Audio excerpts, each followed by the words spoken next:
ফ্লিপকার্টে সানডেতে গ্রসারি আইটেমের উপর সেল চলছিল, তো আমি আর ওয়েট না করে দেখো অনেক কিছু অর্ডার করে নিয়েছি।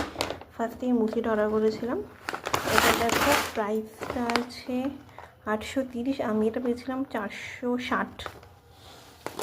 তারপরে বাসমতি রাইস অর্ডার করেছিলাম ফরচুনের, এটার প্রাইস দেখো কত আছে 130, বাট আমি এটা পেয়েছিলাম 87-এ। আর এ দেখো হলুদ, এটা আমি পেয়েছি 40 টাকাতে। এটাই 200 গ্রাম আছে, একটা 100 গ্রাম, বাই 1 গেট 1-এ। আর এই লিপটন গ্রিন টি অর্ডার করেছিলাম, এটার প্রাইস আছে দেখো 165 টাকা। এটা আমি অফারে পেয়েছিলাম 120 টাকা মতো।